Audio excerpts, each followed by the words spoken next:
Hello दोस्तों, GK knowledge Hindi में आपका स्वागत है।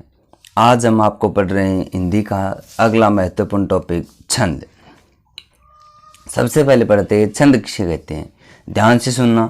निश्चित चरण, वर्ण, मात्रा, यति, गति, तुक और गण आदि द्वारा नियोजित पद रचना को छंद कहते हैं। नियोजित अर्थात यति, गति, तुक, लय आदि के नियमों में बंधी काव्य रचना क्या कहा गया है?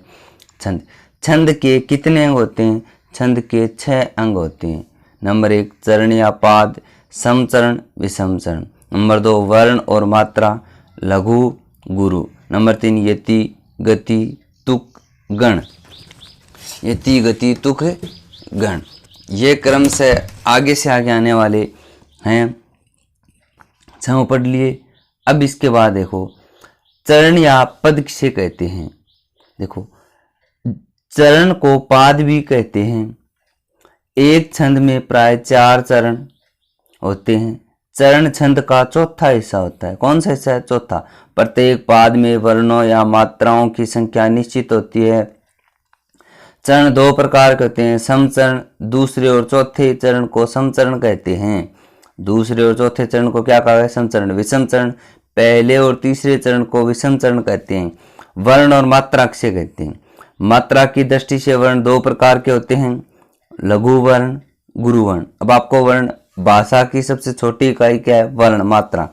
वर्णों के उच्चारण में लगने वाले समय को क्या कहते हैं? मात्रा कहते हैं। सामान्य से परिभाषाएं दोनों की। भाषा की सबसे छोटी इकाई वर्ण, वर्णों के उच्चारण में लगने वाले समय को क्या कहते हैं? मात्रा कहते हैं। ह्रस्व वर्ण, जिनके बोलने में कम समय लगता है, लघु या ह्रस्व वर्ण कहलाते हैं। जैसे ए, ई, उ, री, चंद्र बिंदु तथा इनके युक्त व्यंजन पे, पी, पू, प्र तथा पे, इसका चिन्ह एक खड़ी पाई होता है। गुरु या दीर्घ वर्ण, जिनके बोलने में कम समय लगता है, लघु ह्रस्व वर्ण कहते हैं। और लघु ह्रस्व वर्ण से ज्यादा समय लगता है उसे गुरु वर्ण कहते हैं। उसे क्या कहते हैं? गुरु वर्ण कहते हैं। इसमें क्या लगता है? इनसे ज्यादा समय लगता है। यथा ए, ई, उ, री, ये किसके थे? लघु वर्ण के थे।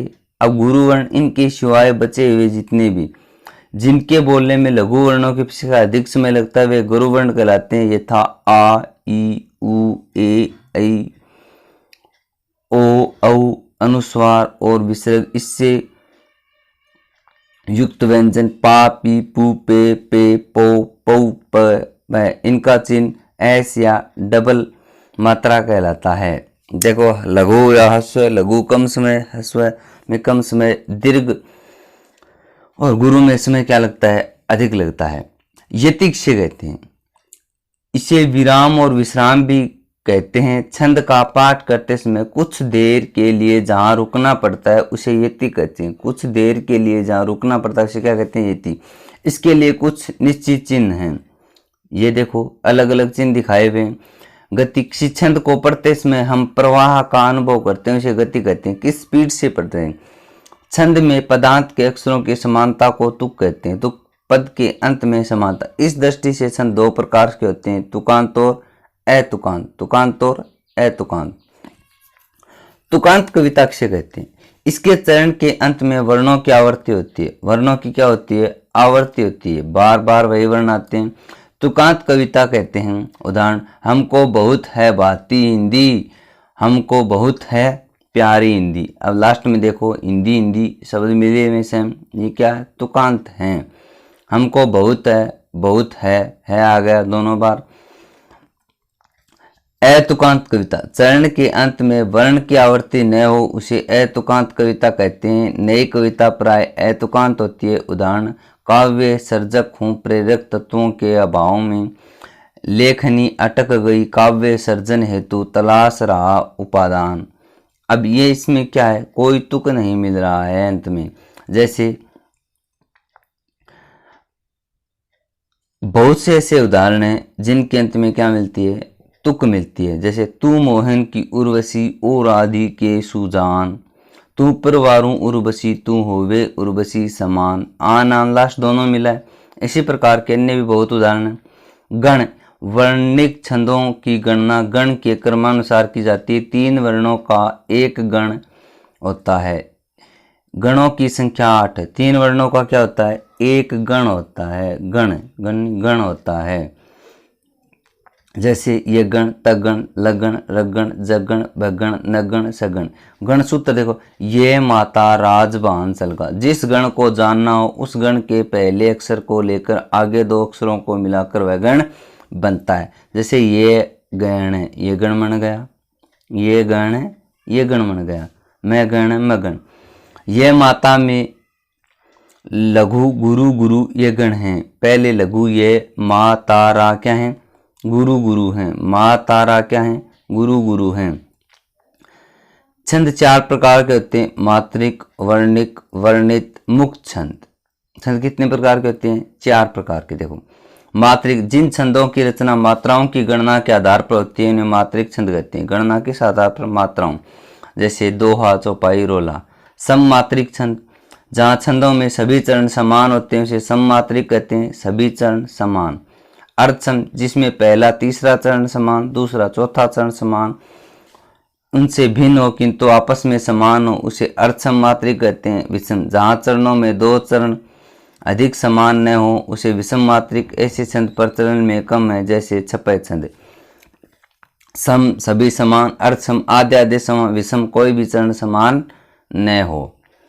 वर्णिक, जिन छंदों की रचना वर्णों की गणना के आधार पर होती है उसे वर्णिक छंद कहते हैं। वर्णों की गणना की जाए वर्णिक, मात्राओं की गणना की जाए मात्रिक। चरणों की अनियमित, असमान, स्वच्छंद गति और भाव के अनुकूल यति विधान ही मुक्त छंद कहते हैं। जिसमें क्या हो? छंदों के कोई नियम न हो, इसे रबर या केंचुआ छंद भी कहते हैं। जैसे हम पढ़ते हैं कुछ उदाहरण। दोहा छंद, यह अर्थ सममात्रिक है। यह सोटा छंद के विपरीत होता है। इसमें प्रथम और तृतीय चरण में 13-13, द्वितीय और चौथे चरण में 11-11 मात्राएं होती हैं। चरण के अंत में लघु होना आवश्यक है। जैसे कारज धीरे होत, काहे होत अधीर, समय पाए तरवर फरे, केतक सिंचो नीर। देखो, कारज 2, करज 1, जय 1, धी 2, रे 2, हो 2, तय 1, है 2, का 2, हे 2, हो 2, तय 1, ए 1, धी 2, रे 1। इस हिसाब से इसमें कितनी मात्राएं हैं? अलग अलग मात्राएं हैं। 13 और 11, 13 और 11-11 मात्राएं हैं। सोरठा, यह अर्थ सममात्रिक है। दोहा छंद के विपरीत है। देखो, दोहा और सोरठा एक दूसरे के क्या हैं? विपरीत हैं।